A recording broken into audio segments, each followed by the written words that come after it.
Noel Bello talking to you about drugs. Kids, don't be afraid to say no. Anyone that asks you to use drugs is not your friend. Drugs can and will kill. Remember, don't be afraid to turn to your priest, your rabbi, your minister, your moms, your dads, your teachers, because drugs can kill. And if you do drugs, you go to hell before you die.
You're probably wondering how I got here. Well, it all started with me saying, I gotta know, is it real? Is Planet Gatorade really real? Is it really, really real? So I took a Gatorade rocket out into the... Yeah, I know, there's no Gatorade pun there. I literally traveled through space inside of a Gatorade rocket, and it was going great until we started going way too fast, and, you know... With Gatorade, speed control is a little difficult, and so off we went, and I crash-landed. You know, I crash-landed. I mean, come on, like, look, I obviously, like, you know, it's in one piece, nobody died. Nobody died. And that's how I met Coolia Blue. So there I was on Earth, like, I gotta find Planet Gatorade, because I know there's a beautiful woman there that's waiting for me to steal her heart. And she was like, oh, Cider, you're so brave coming all the way across the galaxy to be my boyfriend. And I was like, yeah, that's exactly why I'm here. And it worked. Son of a bitch, it worked. I'm still in the copyright defensible Megazord. Man, that's the last time I marinate chicken in Gatorade.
Here's a free Time Other Earth.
Yeah, there you go. All right. I got mad. I was like, fine. You want Mighty Morphin, I'll give you Mighty Morphin. But let me tell you something, it's not like any Mighty Morphin you know. But it's not the weird Mighty Morphin from 2017 where nobody knew what the hell they were doing and they were just like, let's just do some crazy shit. And there was that really weird scene where they had the teenage girl being like paranormally sexually harassed by Rita Repulsa. You remember that? That was really weird. I think about that a lot. It bothers me. It bothers me a lot. But like I said, what you're looking at here is not the 2017 Power Rangers, definitely. It is not your grandpa's Mighty Morphin either. You know, your uncle's, you know, if you're that kind of guy. Your dad's. It's not your dad's Mighty Morphin, that's for sure. So we have here Sagittarius Saya saying Power Rangers 2017 is awful. And you are 1000% correct on that. You know, that's the biggest problem I think with that whole experiment was that they were trying to reinvent what a Power Ranger is, and it's just not going to work. There's no reason to do that. Like, take a look at this, okay? So on its face, you can see that this is an admirable attempt, okay? Like, they're sitting back and they're like, okay, so this whole ye olde diamond thing from the costumes of the elder years here, all right, this is a little hard to sell to kids of today, especially with like the neck braces. Believe it or not, I think this had to do with the fact that something about the costumes that the American team had didn't allow them to like pull the hood down that holds the neck up during, you know, footage. So there was some type of like improvised turtleneck put in here, and that's why it looks like they're wearing neck braces. Like, being a Power Ranger is hard work, man. The torsion's a bitch. Anyway, doing all those kick flips and stuff, you can pull a muscle. But anyway, so in 2017, they were like, well, you know, when 2017's Power Rangers was being produced, they were asking themselves, like, how do we update this to give, like, the kids of today an interest in it? You know, it obviously looks pretty dated, you know, so let's try and, you know, update it. So the problem is that modern filmmakers want to contextualize everything. They want to look at a design and be like, well, what does that diamond mean in the middle of the suit? What's the diamond do?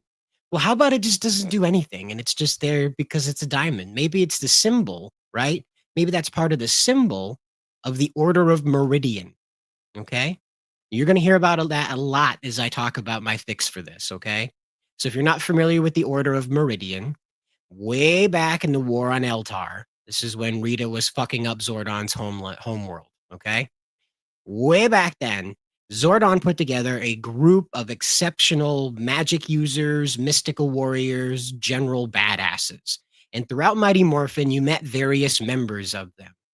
I believe Trey of Triforia was either his father was a member of the Order of Meridian or he himself was. Dulcia from the movie, that sexy lady with the pipes and the spinny whirly things. You see what I did there? Anyway, so what was going on with that situation is that um, the Order of Meridian also extended to Larigo. The Order of Meridian, I believe, of course, it included Ninjor because he had the power coins. He was the forge, the guy who forged the power coins. So very important. You'll hear about him as well when I talk about this fix. So what you found in 2017 is they were like, we don't know what to make sense of here. So we're going to just go with like the straight cosmic adventure. And I have to remind you that like they were looking at Mighty Morphin and they were saying, this is embarrassing. This is the problem I talked about with Simon's rendition, The mistake that Simon was making is that he was looking at the Sentai footage and saying, well, this is too silly. Okay? So it's always the wrong foot to set off on when you're trying to do these revitalizations or reboots, whatever you want to call them. Like when I set this out, I don't like Mighty Morphin. Okay, I don't hate it. It's not like Operation Overdrive. I'm not like that. That's not the case at all. But the situation that I find myself in is that the suits are hideous because they tried to contextualize all of this, okay? So way back when this was designed as the Zoo Ranger, right, as Sakura Mita is pointing out here, way back when this was the Zoo Ranger concept, the 16th Super Sentai, it's nice, it's a good one, they did some new ideas with it that they hadn't tried before, and obviously it worked, but it's not like the greatest Super Sentai that ever happened, and it's stuck here because Saban wanted to like make that into an institution because it worked once. It might as well work a million times. So when Lionsgate decided they were going to try and translate this, they were sort of embarrassed by the original concept. And we'll go back and we'll take a look at it again and we'll talk about it. So as you can see right here, we'll ignore the neck braces. But as you can see right here, the diamonds are meant to be teeth. Okay. I only learned this like last week, okay? I'm not a Power Ranger like super scholar. I don't have a degree in Power Rangerology. I'm not a rangerologist. But maybe I should be though. Maybe I should be. Anyway, so immediately what your attention is drawn to is the diamonds. And the diamonds have always been sort of strange to contextualize, as I said. In the 2017 one, they tried to turn it into some kind of like galaxy window, I guess, that they had the power of a galaxy in their suit or something. I'm not sure. And so, however, these are supposed to be like teeth, right? So the parts that are coming down are meant to be the teeth biting, and the white parts are like the absence of the teeth. So there you go. And it's Japanese design styling. Sometimes it clicks with Westerners, sometimes it doesn't. And like I said, I didn't know this until last week, so it's not like it's stuff that's widely discussed all the time, I guess. So maybe it was. I don't know. Just didn't make it to me. But here we have this suit. And of course, you see a lot of the presence of white. Now, in the 2010s, white was sort of verboten. White in the costumes, like, oh, wow, we're automatically like telling everybody that this character's holier than thou. So they had to avoid that. They didn't want to go and put the white into the costume because it signifies purity right off the bat. And they like to have their heroes in this gray area. I'll remind you, Kimberly, their version of Teenagers with Attitude was Kimberly sending pictures of her lady parts, sexting people. Okay, that was her Teenagers with Attitude rendition. And Jason's Teenagers with Attitude rendition in 2017 was that he slapped people. Wow. Okay. So when Lionsgate looked at these designs, they obviously decided these aren't alien enough. This doesn't look like anything that would be considered cosmic warriors. And so that's why these look so alien, is because Lionsgate said, well, a space wizard fell from the sky after a space war against a space witch. So these ought to look like aliens. And it ought to look like aliens that misunderstood what dinosaurs were because they were new. And so this really stressed the whole, I guess, cosmic adventure that they were trying to ignite with the first, well, the only Power Rangers movie from Lionsgate, is that they were trying to ignite this. I would say it would lean more into what Thor was doing in Ragnarok, where it would have more like off-world context than on-world context. Sort of like how Rita wasn't attacking Angel Grove to get Zordon or finish her fight or, vex the Power Rangers while they were in math class. It was to get the Zeo crystal that was conveniently buried under Krispy Kreme. Because, if you ever wondered why Krispy Kreme is so successful, apparently they are powered by the Zeo crystal. So there you go. Rather than saving the world, Krispy Kreme is contributing to, congestive heart failure. How about that? They don't think this stuff through. They just don't. They're like, oh, product placement. That sounds great. See, it made sense when Iron Man had a Burger King burger when he came home from being in captivity in a cave where he had to build armor to kill people to get out of the cave. So, yeah, a cheeseburger. Yeah, of course, he's going to have those in his pocket. That product placement made sense. The Zeo crystal being buried under Krispy Kreme was a big, big reach. A big one. I don't know. What do you guys think? Did the Krispy Kreme thing make you laugh at least? It made me laugh because I was like, you're kidding me. This whole cosmic war is because of a donut place being inopportunely placed. The zoning laws didn't take into account this ancient crystal below it.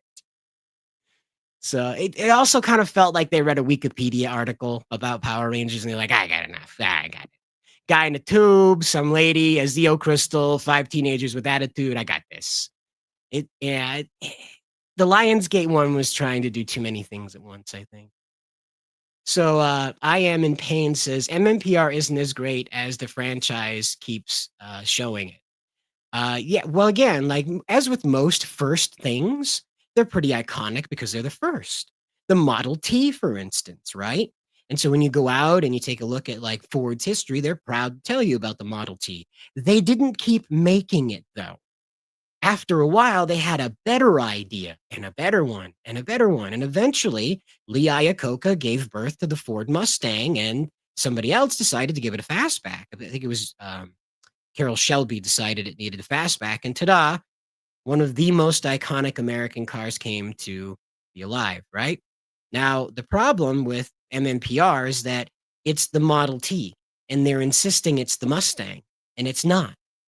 I argue, if we're talking about American-looking Power Rangers, if you really want to get down to what an American-looking Power Ranger is, as painful as it is, I'm going to tell you, it's probably Turbo, okay? Because it's cars. Close runner-up is SPD because it's police. And the third runner-up is Lightspeed Rescue. Time Force is a bit back and forth because we like to do the whole space science thing here. That's a big push these days. Last decade, been a big like America's tech leader, blah, blah, blah, that kind of stuff. So it's not Mighty Morphin. That's the hard thing. It's just not. I hear people say it's like the most American of all the Power Ranger suits. It's like, you didn't watch past Zeo, I take it, man. Like that's all the Egyptian symbolism. Because like the one right after that is cars, man. It's like it doesn't. What is America more associated with, cars or cheeseburgers? It's like a dead heat between the two things. Yeah, I hate these suits too.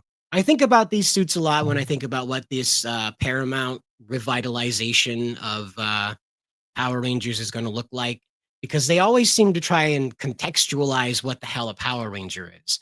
And the problem is that they don't really need to do anything more other than say like Eltaran Warrior, Eltaran Soldier. That's it. When you're endowed with the Power Ranger abilities, you become an Eltaran Super Soldier. You could say that changes your DNA. That would track with them having all of these abilities to kick the shit out of the putties, right? Where like their neighbor gets their shit kicked in by the putties, the Power Rangers, being teenagers, show up and destroy the putties, without having to transform most of the time, right? It's only when the monster shows up they have to transform, that they're suddenly overwhelmed, okay? Now, as civilians, they're not able to do that. So that's the kind of thinking you can put into this, that yes, a Power Ranger is someone who is genetically altered by the endowment from Zordon, okay? That makes sense. That makes sense. That says, aha, they're not aliens. They're not alien armor, okay? That's not what's happening here. If anything, it's magic armor.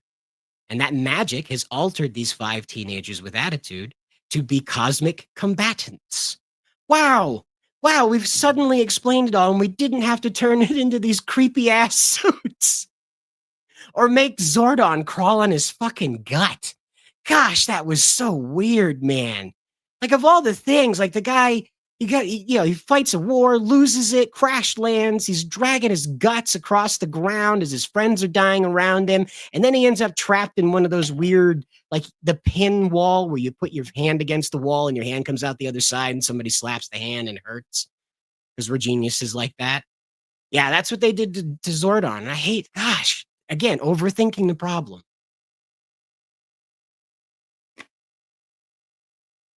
I don't know. It's a big problem, I guess, to try and contextualize Man in Tube. Jesse Greaves says, how bad is the 2017 Power Rangers movie? I would argue with you it is on par with Dragon Ball Evolution. It is probably only just a little bit better because the women in it are actually attractive, okay?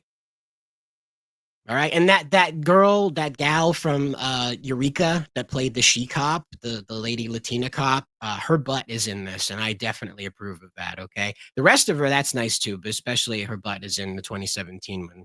Very nice, okay? If that's your thing, it may not be. But that it's really the only salvageable thing, because just about everything else about that movie is so weird. Sagittarius Saya says, if there was a remake of Mighty Morphin Power Rangers with the season 2 Die Ranger suits and a new cast, that would be great. I just think the Die Ranger ones are a little too, like they suffer from Shinkenger's problem. They're difficult to contextualize for an American group of people. That's why when I was listing those teams before, like SPD, Lightspeed Rescue, Turbo, these are icons that are closely associated with what the United States globally broadcasts. Police, military stuff, rescue services, cutting edge technology, that kind of stuff. That's what we profess to spread out into the world. And of course, cars is our big thing. The world makes fun of us because we don't have trains, They all have fancy, fast trains that take them all over the place. We've got our automobiles, and we're like, screw you, I'll wait in traffic before I take a high-speed train. Don't ask me. I can't explain it. It's just the American psychology around cars, and that contributes to kind of why we're stuck on Mighty Morphin, I guess, is that it works, and so we're going to keep doing it until it doesn't work anymore. There are better ideas. Screw them. We're just going to keep doing this one until people tell us to stop. More people tell us to stop, I guess. But that's where this was a big hiccup, okay? So 2017 set out to contextualize what a Power Ranger is, and that is always a mistake. You don't need to worry about that. On its face, it's self-explanatory. They are soldiers caught up in a cosmic war that they didn't start. That's it. If you want to apply the child soldier thing to it, okay, you're getting grim dark like that Adi Shankar bullshit, and I think that's a really bad direction to go too. Instead, my solution to all of this was to contextualize these new Power Rangers that I created as people who had unique souls, okay? Let me bring up the team here, which I got a lot of stuff open to show you guys, so I lost track of a few things. You're going to have to excuse me as I go hunting for the picture that I'm looking for. Where did you go? What a day. Sorry, there's like 1,000 tabs open. There we go. Okay. So like I said at the opener, this is not your grandpa's Mighty Morphin. This is not your dad's Mighty Morphin. This isn't even your Mighty Morphin. Okay? What I have set back to do is I have taken what worked in the original concept, and I've only just upgraded it a little bit with the stakes. Okay? I've recontextualized the situation with the Green Ranger because I feel like a lot of people just want the Green Ranger to remain a villain. They didn't really enjoy when Tommy became a good guy. They kind of got bored of him joining the team. So I figured let's leave the Green Ranger as a permanent combatant, always the enemy. Okay. He never takes his helmet off, Judge Dredd style. We never know what he looks like underneath that thing. He is a Terminator, very few words, and all action, ready to eliminate the Power Rangers whenever he is ordered to by his queen. Okay. So let's just remove that one. This way, you can introduce Tommy later on as the White Ranger. I don't have a design for the White Ranger yet because I'm still trying to work out a season 2 concept for this, okay? Right now, I just have a 90-minute movie that launches this whole pilot, and we'll talk about it, okay? We'll get there. So you'll notice, okay, we have some different looking fellas, all right?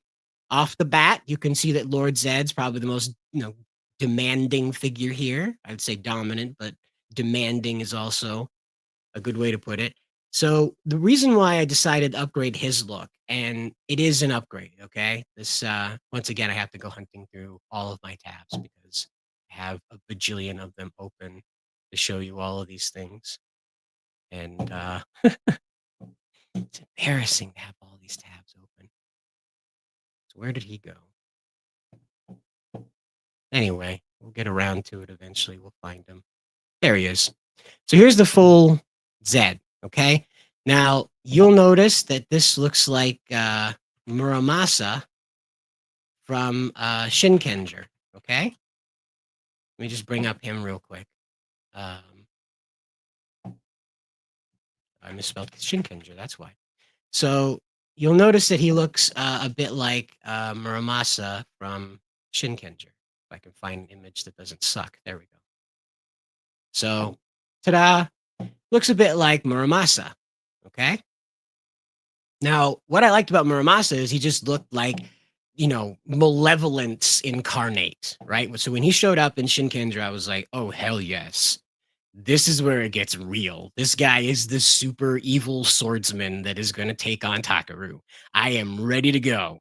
And so this is why I translated that kind of like spooky ghost bone look for Zed, because the chrome is nice and domineering, but I want it to look like it's piercing the bone, like it is menacing the natural essence of what Zed's body is producing on its own, that the metal's sort of been like sort of forced attached into the body. And as you can see, that's kind of how it's spread here. Like the kneecaps are metal, the ankle trim is metal, his codpiece and belt is chrome. And of course, we preserve the face and the brainy part up top, so he looks all spooky still. So, like I said, I wanted to crank this up so it looked like way more like, whoa, this is super duper scary because this guy's here and he's going to beat the ass off a Power Ranger. So what do you guys think? Do you like him? You think he's neato? I don't know. Definitely let me know. But we have Daniel Perry here, and he says, I did not personally like the remake of Power Rangers MMPR film that was done. They didn't look good at all. I'll always be a diehard old school Power Rangers, Mighty Morphin Power Rangers person. Sure. I mean, I've tried to try and make a case to move beyond Mighty Morphin, but people just seem to be there. They want to do that. So I don't know. But here's what I'm doing is I'm trying to like upgrade this while preserving what you liked about it, hopefully. Kind of adding to the appearance and menace of these characters and the stakes that they are facing.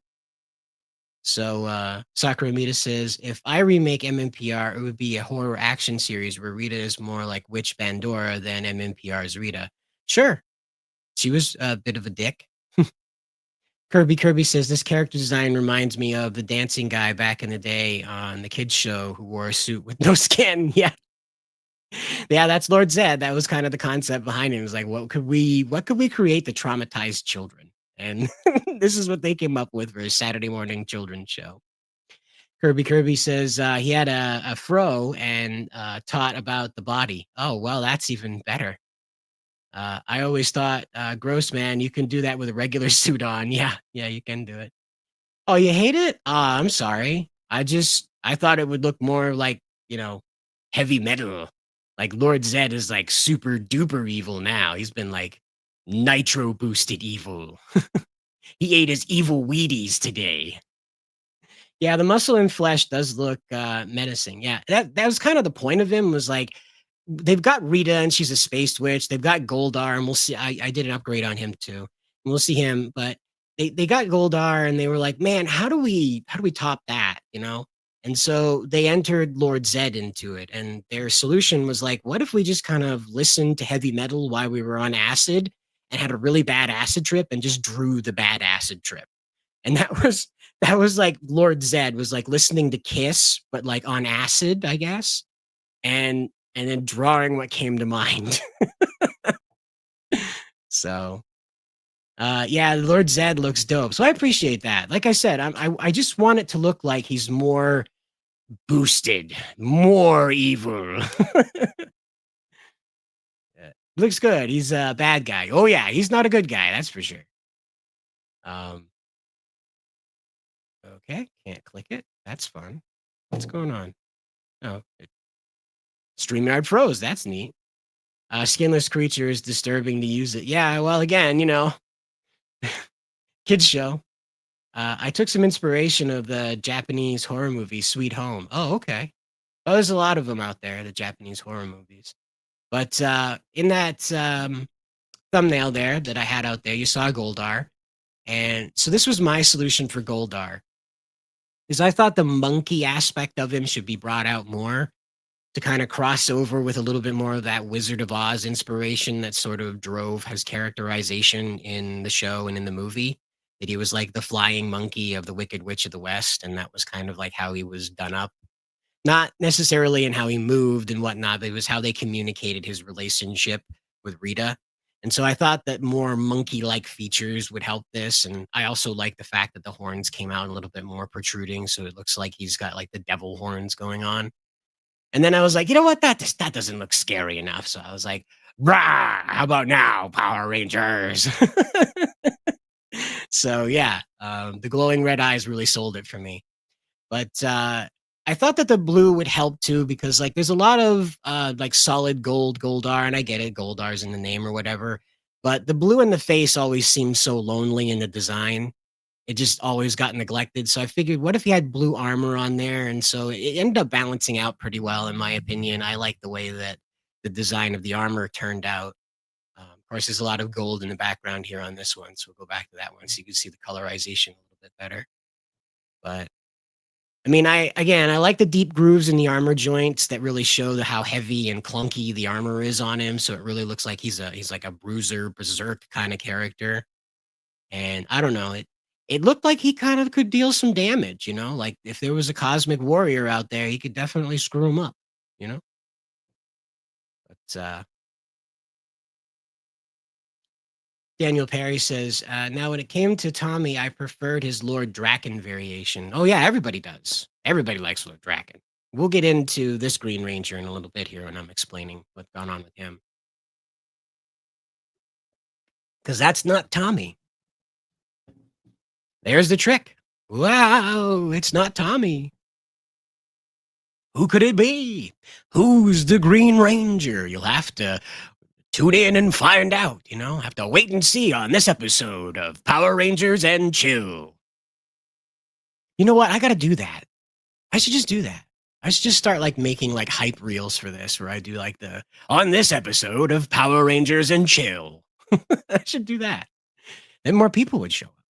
Sagittarius Seiya says, we need a new American tokusatsu that is better than Power Rangers, such as Glitter Force live action version, which is a counterpart of Precure, the anime version. I would guess that probably would fit closer with girls than boys, and combat shows are a little hard to sell to young women.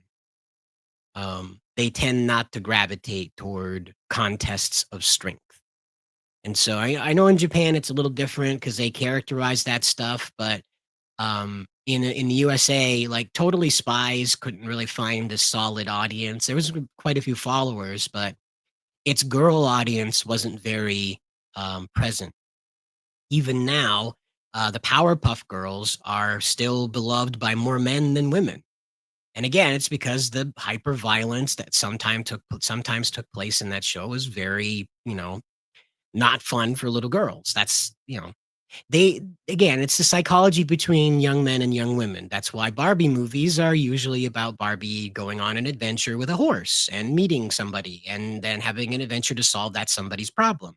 And Barbie is the key to fixing everything. Ta-da! And this sort of follows a wives' tale in that she meets a man, goes away, goes to wherever he is. He is miserable without her. Her presence improves him. Ta-da! Things are better. She's the solution. Ta-da! Whereas in, boys' tales, there is a challenge, a violent challenge, and that violence must be met by an underdog, a character that is not equipped to deal with the challenge. And so that part of the story is learning how to overcome that challenge, and that challenge being thrust out and a new normal being instituted. What you'll note in there is that there's not a lot of relationship dynamics. And that's always been the difference between men and women's entertainment when it comes down to it. Men want to feel the protector instinct. They want to have that massaged in their escapism. And women tend to want to have the preserver instinct massaged. And I can explain that in another time because that's a really long conversation. But protect and preserve are really how you can best understand the differences between men and women's basic instincts and what they prefer in their, like lizard brain entertainment you prefer. That's not brain rot. The lizard brain is just like monster trucks and makeup tutorials, that kind of stuff that just sort of like, oh yeah, this appeals to the thing that I like because that's the thing that I like. Lizard brain stuff. That's all.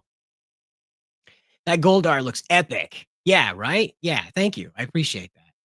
I was trying to match the voice, right? Because the character in the show had a really cool mask, and I really appreciate like how they like over the years added animatronics to it and stuff to make it snarl and move when he talked. Like it's a shame that they had to use most of that when it was in Turbo, because by then they'd sort of run out of a use for Goldar. And so Turbo, when they lost their memory and they were like stooges, Rito and Goldar were stooges for Bulk and Skull. Like that's where most of that animatronic suit got used. And that's such bullshit. It's such bullshit. I can't imagine being the guy that finally perfected that face and then, oh yeah, it's just going to be on the dopey, D tier character comic relief situation going on. Oh, I hate it so much. I hate it so much.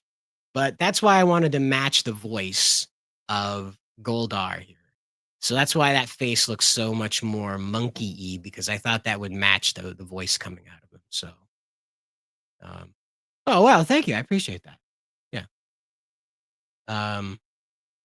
So Kirby asked, Powerpuff Girls? I remember when I first saw that cartoon, little girl pulled a horn off a giant monster and rammed it into its groin. I was like, whoa, this is interesting, right? Because your little boy brain was like, whoa, the challenge has been met, Because again, that's that lizard brain thing. Meanwhile, a little girl goes, oh, why did she do that? Why didn't she ask what was wrong with the monster? Because again, it's the preserver instinct, okay? That's nothing wrong with that. Nothing wrong with that.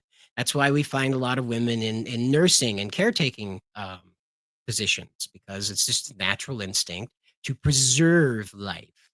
It's a bit different than protecting it, but not much. It's just a bit different. Kirby says, had it on in the background all over base. They beat the monkey's ass every time he showed up. I think there was even an episode that used that. Yeah, that must have been weird in Japan, because that's Mojo Jojo is that character's name, and he is like styled to be like a Japanese style villain. So he goes on these like long-winded, fast-paced monologues, and like, I, Mojo Jojo, will destroy the universe when I finally defeat you, Powerpuff Girls. You terrible little girls. It's just such strange. It was such an overdone Japanese accent. Again, the early 2000s was, late 90s, early 2000s was pretty crazy. Pretty crazy. Oh yeah, I already read that one. Kirby says he showed up, and before he could say anything, one of the girls was slapping the crap out of him, and they already knocked out a couple of his teeth. Then later let him speak, and he was there to help them. Yes. Yeah. I've seen the one where they break into his jail cell, and he's reading a Bible, and they beat the hell out of him.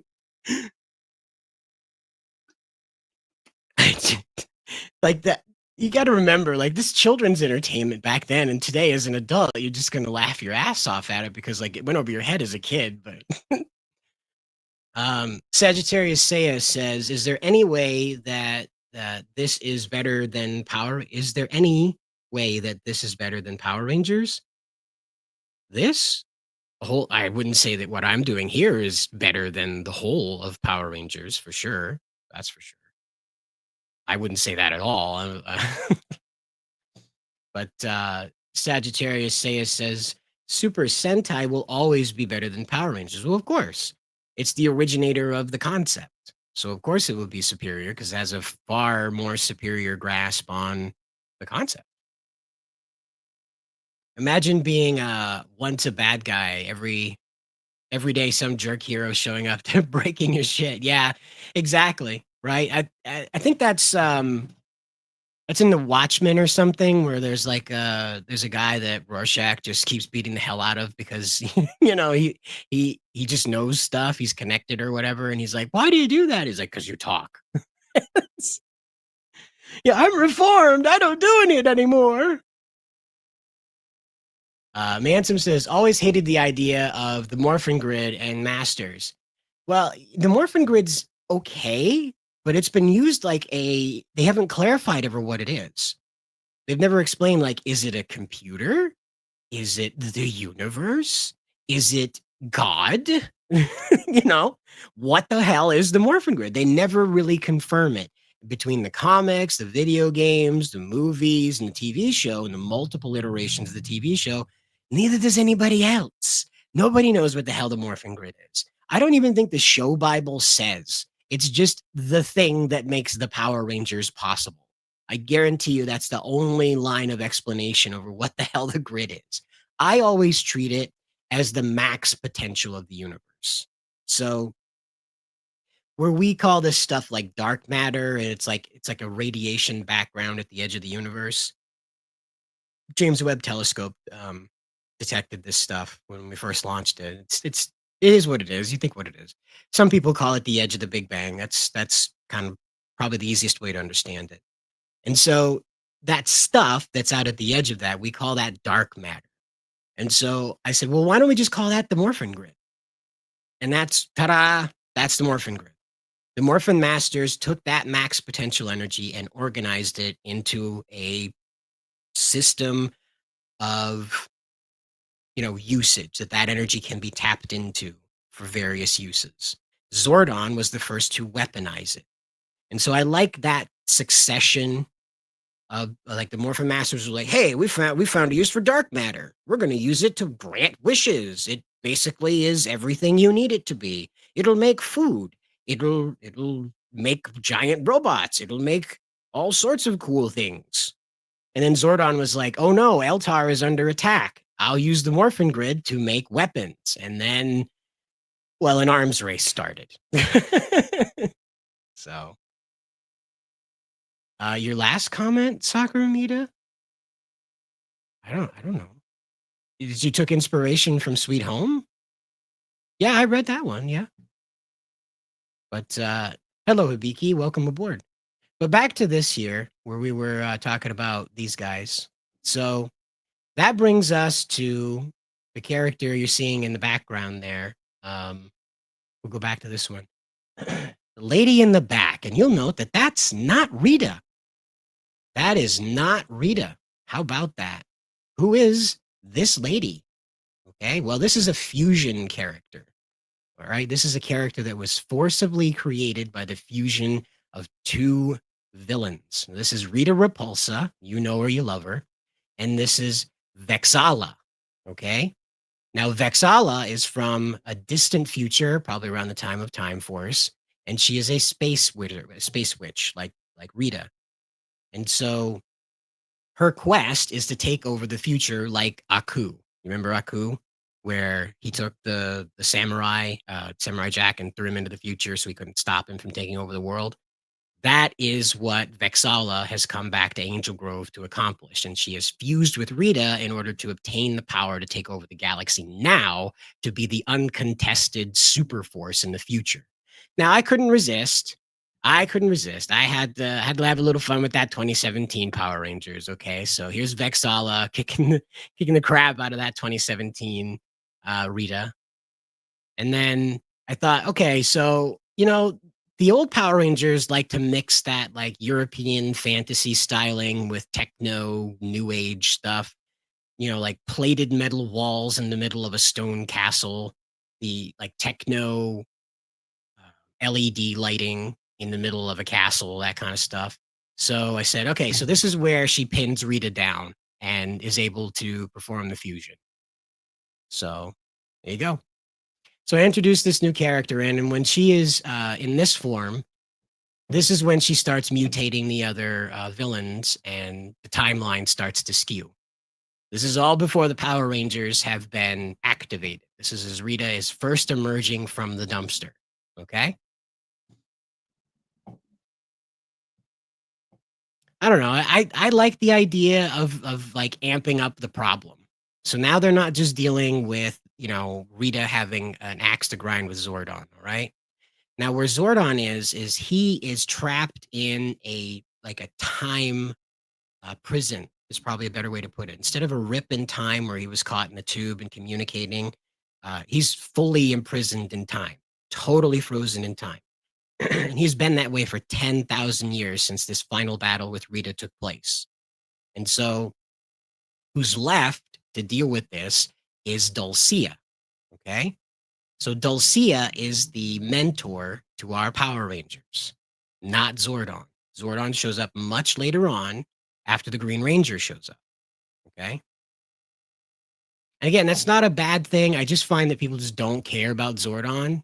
So let's not worry about that. He shows up as sort of a father figure later on to be introduced in as like, wow, okay, so 10,000 years have gone by. A lot has changed. These are the warriors that are taking care of things. Oh, this is new. So that brings us to our Rangers. We've made it that far, okay? So I'm going to surprise you with something. Surprise! Check it out. So you saw that in the trailer, this Red Ranger. You see him in the background of Gokai Red there. I couldn't resist. I had to insert him into scenes of the past. And so I get him side by side here with ye olde MMPR Red. You'll note the lighting is matched and whatnot, so it looks like they're in the scene together. Yep. So that brings us to our team. Now you'll note that our Rangers are a lot different looking than the usual Mighty Morphins. They are sporting armor, okay? So here's our red. This is, of course, going to be Jason. We're not going to turn this up into anything crazy or weird. This is obviously going to be Jason. And so Jason is not really any different in this setting. It's not any big deal. He's still into martial arts. He's still practicing that at the youth center. He's still teaching classes there, and that's how he comes across Billy. Okay? No, nothing special. Nothing special. However, what happens is that the Green Ranger, okay, that character's power coin is not available, right? So that's not with the 6. Nobody knows where that is. All right. We'll get into the plot in just a minute. I want to show you the suits. Okay. I like the suits. Sorry.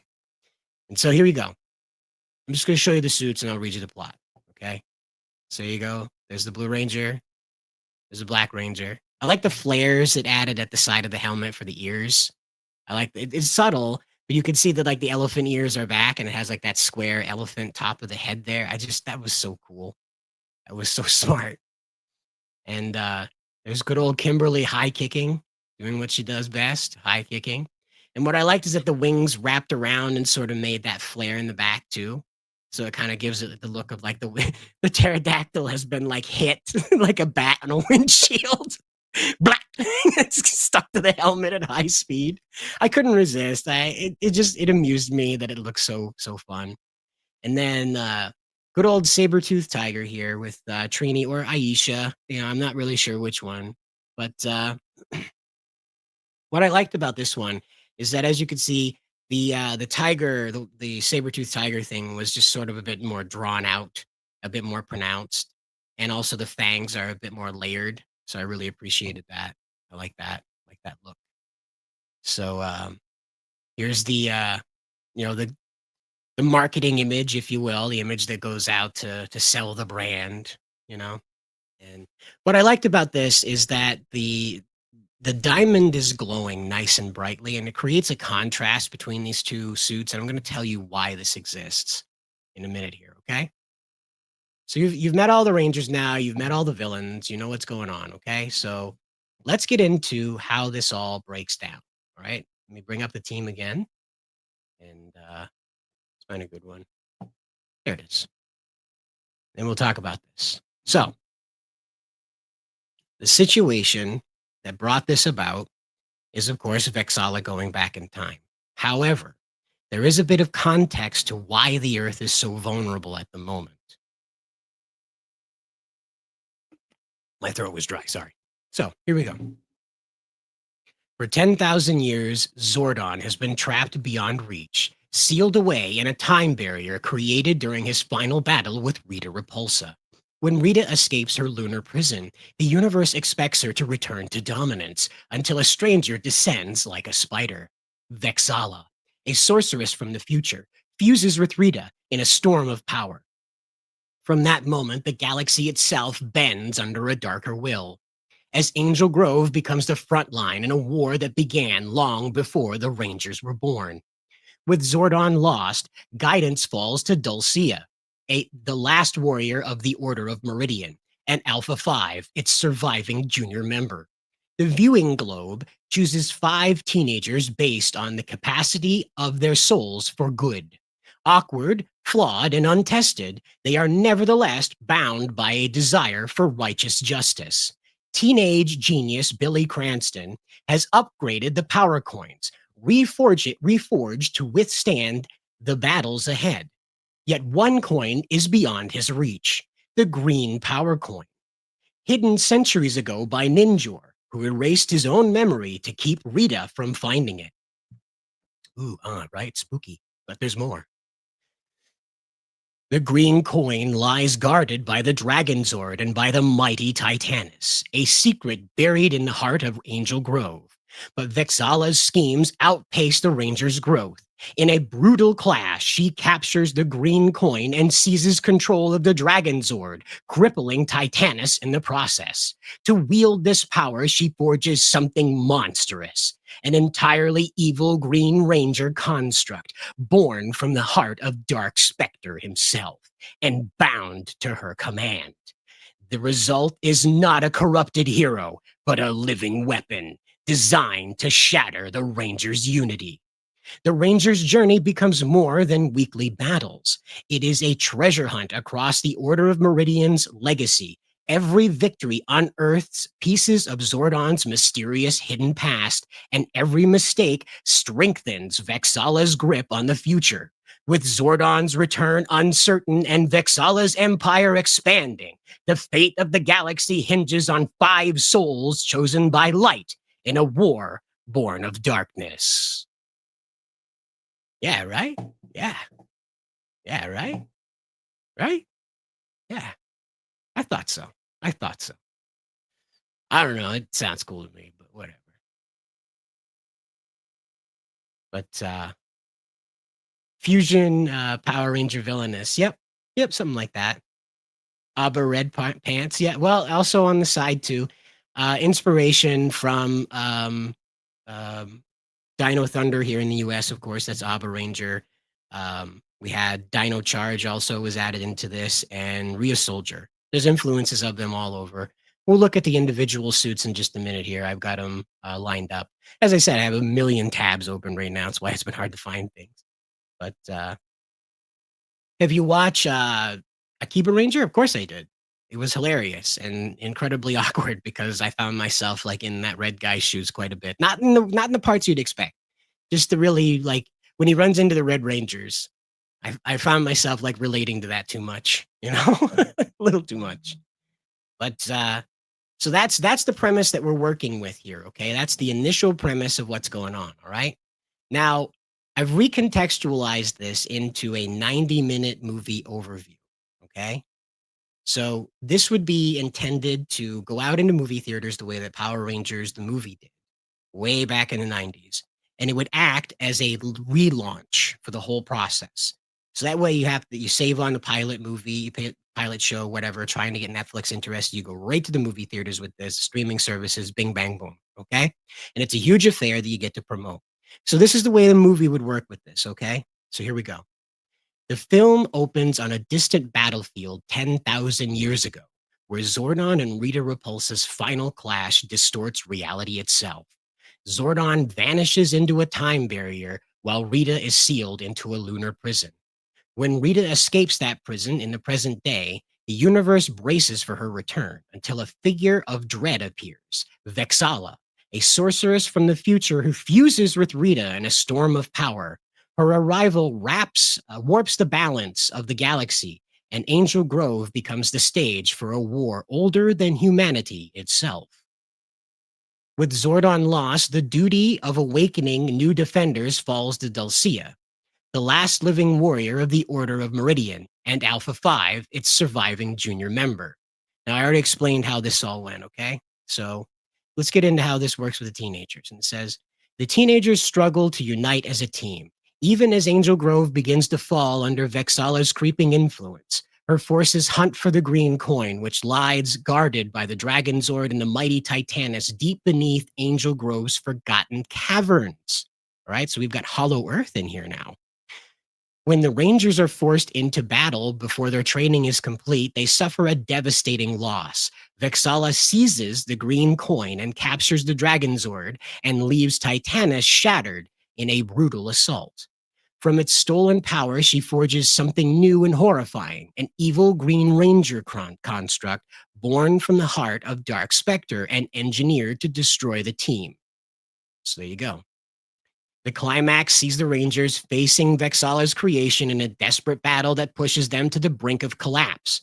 The victory comes not from raw strength, but from the very reason they were chosen, the unity of their souls, the belief that flawed humans can rise above fear when they stand together.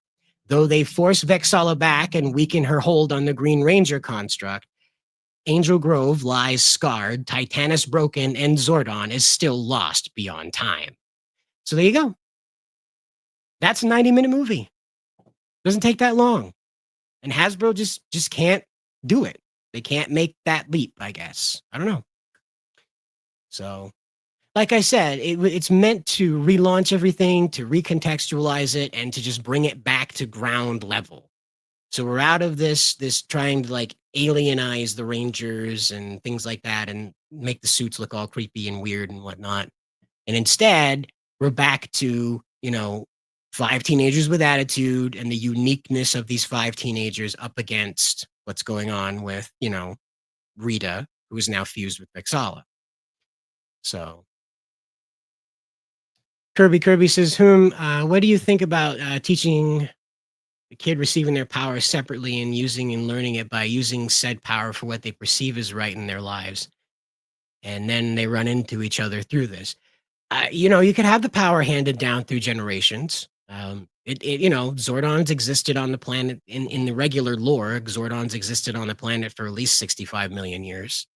So it's not like he wouldn't have tried to reach out before. And in the Power Rangers movie, the one with Ivan Ooze, it was explained that the team previous to the 1990s Mighty Morphin team battled and subdued Ivan Ooze way back in ancient times. So Zordon has worked with people before. So, it could follow that there's like a Triceratops tribe.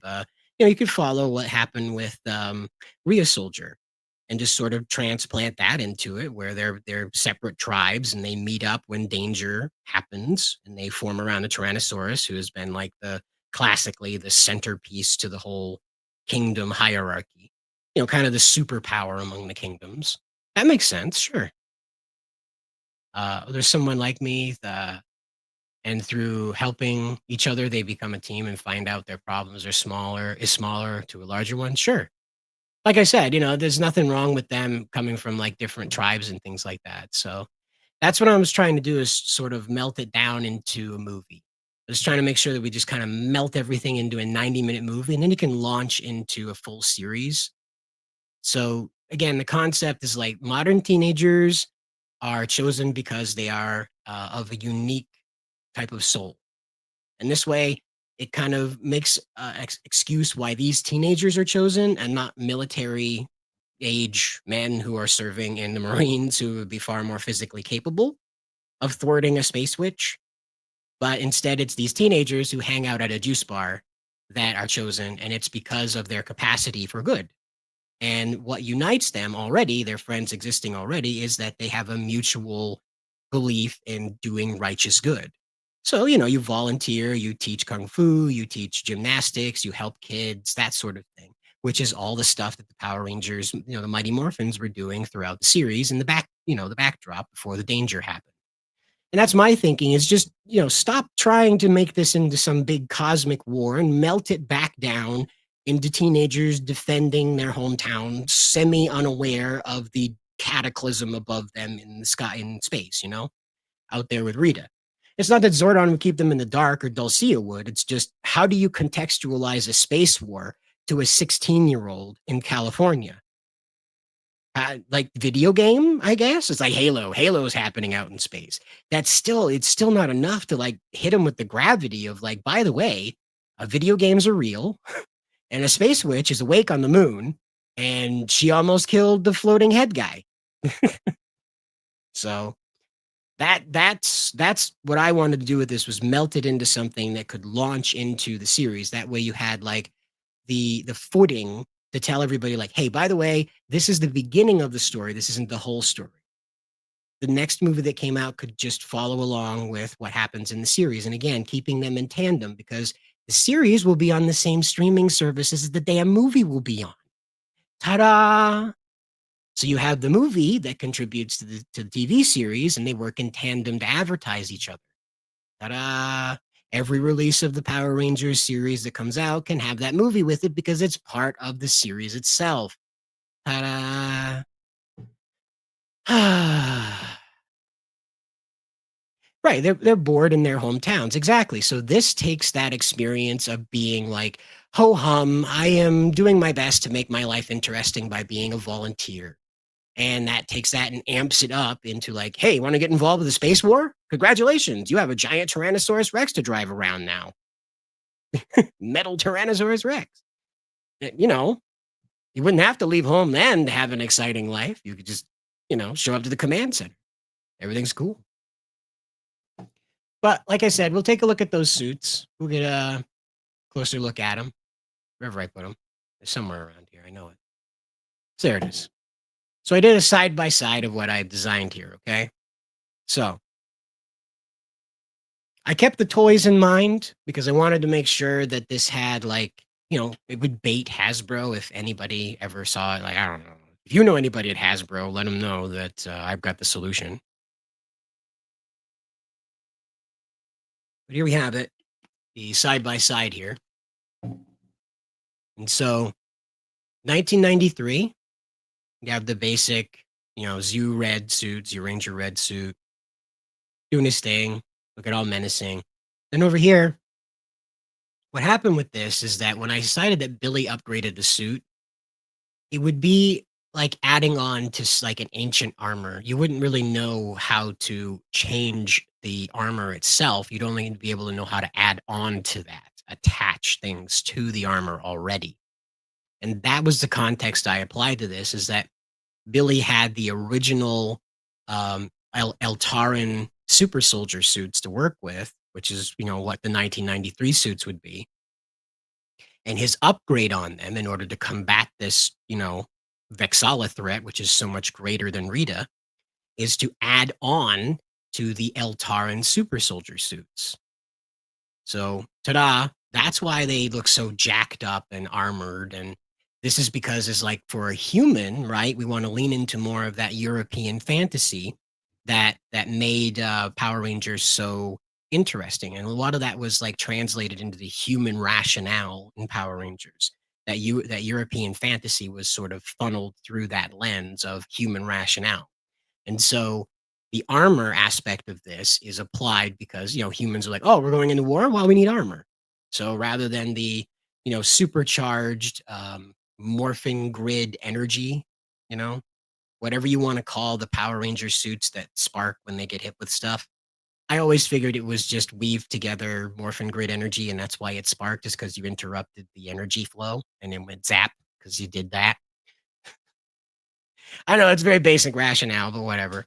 And so that's why these suits would be like there in the series. So you'd see the old Mighty Morphin suits, and then they would get upgraded by Billy, probably assisted by Alpha, obviously. And this is how they would come out on the other end. Now, you know, of course, with these designs, that there is a touch of Abba Ranger and Rhea Soldier and Kyryuger. I think I said that right. Dino Charge. And so you'll notice that too, because I wanted to roll the dinosaur things together. It's an aesthetic, so make it work. And it did, in my opinion, anyway. Now you'll notice that I had a different idea about the Yellow Ranger. Probably ought to make this disclaimer obvious. Hold on. There we go. Anyway, so as you can see with the Yellow Ranger, there's no skirt. And there is a skirt on my version. And that's because I just think it looks neat. I think it also would make making an action figure much easier. Because guess what? You only need one female body and 2 helmets. You only need one male body and 3 helmets. Ta-da! Wow. How about that? Economical, huh? Now, you know, over here, you see these little, like Y-shaped backpacky things, pieces of armor on the back. Well, I figured, why not just pop that off so you could add on Battleizer accessories? So you remember how Lightspeed Rescue had the Battleizers that sort of like built on their chest? Let me just bring that up. They had that. It's just kind of rested on them. This is probably a better example from Dino Thunder. But as you can see, it just sort of. Well, thanks. I appreciate this, Reddit. You're a lot of help. But anyway, as you can see, it just sort of rests on the top of him mostly. And so that was what I was thinking with these backpack pieces, is that they could snap off, and then you would snap on these auxiliary weapons. All right. So I honestly think that would work a lot better for them, rather than having like, this is the power axe, this is the power sword, this is the power trident, the power bow, and the power daggers. What did the saber-toothed tiger have? Power size? Must have been power size. Anyway, rather than giving them just those basic weapons and you're screwed, I thought, like, why don't you have like auxiliary weapons? And that way, ta-da, you can sell more toys and more accessories and blah, blah, blah, endless combinations, right? Maybe they can trade off. So maybe Billy has a Tyrannosaurus attachment and Jason has a Triceratops attachment, and Jason has a Tyrannosaurus one, but you can switch them. And so that way the red piece fits on the blue guy and the blue guy gets a Tyrannosaurus boost. Whatever, right? Endless combinations. Ta-da, more toys sold. And that was my thinking behind this, is that it would work a lot better if you just had like one body to deal with for the men and one body for the women to deal with, and you just swap the heads out in order to complete the figurine. Now, where they light up, I figured on the, excuse me, I shouldn't make that small. Now, you see where they light up here. I'm trying to find a good example of that. Yeah, here's a good one. So you see where they light up. Now, the action figures obviously wouldn't be able to support this for like regular playtime, because the joints won't allow the wires to go through. And of course, rough play would cause the wires that you did ran through that to break. So no point. Just make it glow in the dark. Perfectly fine. Just make it glow in the dark. No kid's going to have a problem with that whatsoever. For the deluxe action figures, like the ones that would be like, 8 inches tall to 10 inches tall, like the big ones that you put out there for the very special editions, those honking huge ones, that would have the battery pack and, of course, the necessary wiring to support all the lighting. Kind of like a Buzz Lightyear action figure has all the lighting and stuff like that throughout the extremities. This would also follow that mentality when you wired it up. But the basic playtime toy would just be glow in the dark. So you don't have to worry about wiring it up. You have a basic action figure that does everything it's supposed to do. And when the lights go out, wow, my Ranger lights up with Morphin action, with Morphin energy, whatever you want to call it, Hasbro, whatever you want to call it. I don't know. I just like seeing my guy hanging out with his predecessor. That's all. Just like seeing my guy hanging out with the predecessor. This is my dad. This is my dad. Meet my dad, guys. This is my dad. He works at the command center with Zordon. Yeah, cool guy. So I don't know. This is the thing that sold me on what I was doing with this, because I try to weigh this on like, is anybody going to take an interest in this? And I said, the look of the Power Ranger has probably drawn to an end. The Mighty Morphin aesthetic isn't the problem. It's just the suits from 1993 are so oversaturated in the franchise that it's hard to tell what was 5 years ago and what is being sold now, 10 years ago and what is being sold now, because it's all just repeat Mighty Morphins over and over and over again.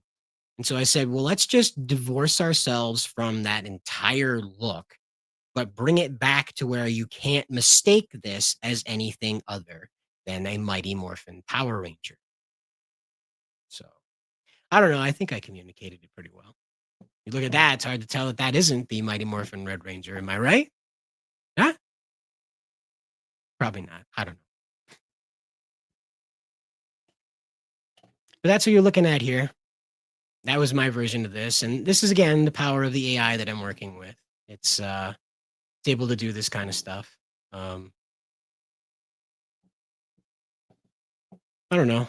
It makes demonstrating these ideas much easier, because there's the Green Ranger. Now you'll notice that it has this Green Ranger has Alba Killer vibes, and so that would be Dino Thunder White, and that's because I decided that would be a very neat kind of combination to bring over that sort of because he was the Draco Ranger and you got the Dragon Ranger. Aha! They fit together. How about that?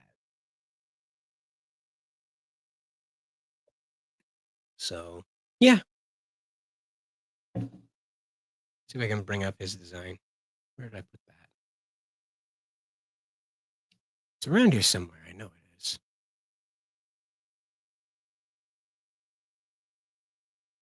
There he is. Bring up his design. Just a second. There we go. So, there you go. There's a front and back on him.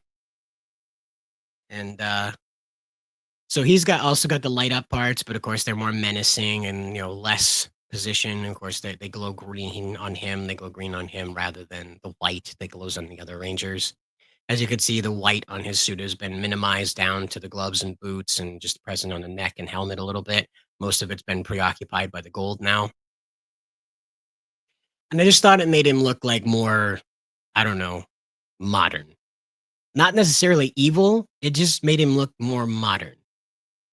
You'll note that the shield has also been trimmed back a little bit too, and the grooves in the shield are different. Naturally, the back has this sort of armored, dragonic-like spine to it.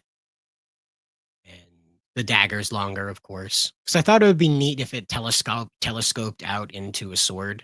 Not like the Draco sword or whatever that was in Dino Thunder. But like sort of just literally just telescoped out into a longer sword, sort of like how those old lightsabers did for kid, not the force action ones, but like the spring loaded ones we had as a kid that, broke on the third use. Kind of like that. That way you can make those toys again and bring the joy of getting those things permanently jammed to a whole new generation. Gotta pass on the joy, guys. Gotta pass on the joy. But yeah, this guy would only be known as Green. He would not have a name. He would not have a human form. That would save Hasbro a bunch of trouble trying to translate Jason David Frank's legacy over whatever. Nope. It is not Tommy underneath there. Tommy doesn't show up until the White Ranger much later on in this story when Zordon returns. So that's that. The Green Ranger remains a permanent enemy to this team. So, and again, that's a difficult one to bring forward. That's why I didn't have a White Ranger design ready yet, because Jason David Frank left the franchise on not so great terms, and then of course met his end. And it feels very strange to try and revitalize any character of his for the purposes of, trying to sell Mighty Morphin or any type of Power Ranger thing in the franchise. And so that's why I said, let's just take him out of the Green Ranger. So that way we're not making him an obnoxious evil guy for this. And then we'll make him the White Ranger. So he has this sort of he starts off the story as the good guy. Doesn't have that backstory of being like, I was the villain and I feel bad about it. Instead, he's brought in as like, Zordon chooses this guy as opposed to the viewing globe. And so that's how he becomes the leader, superseding Jason and that sort of thing. Because that's, you got to follow that trajectory. That's how it works. But that would be the season 2 of it all. This is right here would be like the movie in season 1 is what you're looking at. No, I didn't redo the Zords or anything like that because I decided that,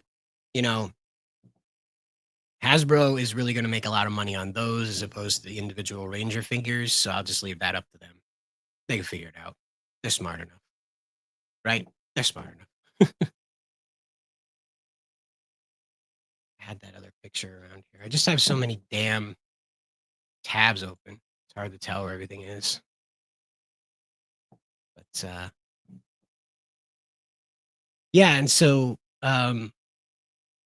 as you can see, we divert quite severely from the original suits, but not enough to be indistinguishable to be like totally divorced from them.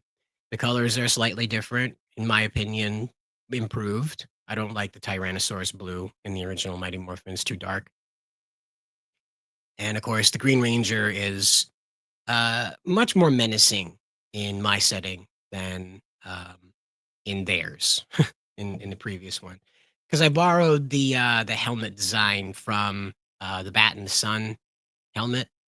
That's why you recognize it. Now, the excuse for this is that this is the original Eltaran super soldier armor, okay?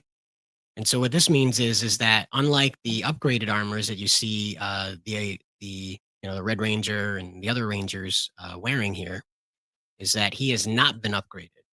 However, they are on par now. They're nearly equal. It's the combat prowess of the Green Ranger that keeps him superior to the other team. They're not to the whole team. They're not able to overpower him because he's a much better fighter than they are. Now, he gets an upgrade in season 2, and that's what, precipitates getting the White Ranger in, bringing Tommy on board, is that the threat has, increased to a level where the Rangers need backup. And in comes the White Ranger. So, and again, everybody likes seeing the White Ranger and the Green Ranger fight. I've seen that one all over the place. Thousands of fan fictions have been wrote about that. And people today still talk about that Black Ranger episode in Dino Thunder where Tommy's in a coma and he's being like chased around by the Zeo Ranger, Zeo Ranger 5, the Green Dragon Ranger and the White Ranger, obviously, as he's like proving to his subconscious that he's worthy of being a Power Ranger again. That's a really deep concept for a children's show, right? Now, I'll remind you, that season started with him roundhouse kicking a Tyrannosaurus in the face.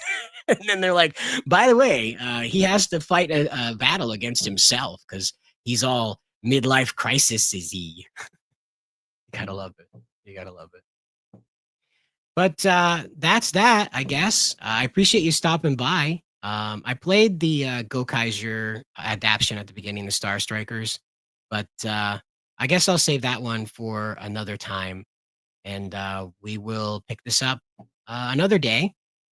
But I do want to make sure that you guys hop down to our Discord if you're not in it already. We are looking to start doing what am I talking about here? Sorry, I'm setting up the Discord link. It's very annoying. But so here's the Discord link. What I want to do is I want to make sure you guys know that we're going to be talking, doing like a live reaction in the Discord to Kamen Rider Zets. That is this Saturday. That's the 6th. This Saturday, we'll be watching the simul streaming with subtitles, obviously, of Kamen Rider Zets. Excuse me. I'm all vexed and zetzed out here on Saturday. That'll be, I believe, at 11:30 p.m. Eastern Standard Time. And then, of course, 7:30 Pacific Time for those of you on the West Coast. We'll be watching it in the Discord and reacting to it, obviously. So you're free to join up there. Make sure you click that link and come in. The Discord's pretty lackadaisical at the moment. Sorry about that. But we are working on it. We're trying to get it going again. You can be part of that. So feel free to stop by and drop your Power Ranger memes or whatever you want to talk about in there, provided it doesn't violate Discord's rules. We try to keep it above the belt. But as always, guys, I hope you have a great day. Keep a cool head out there. and good luck. I'm gonna play the intro as the outro. Bye. Ah! After 10,000 years, I'm free! Time to conquer Earth!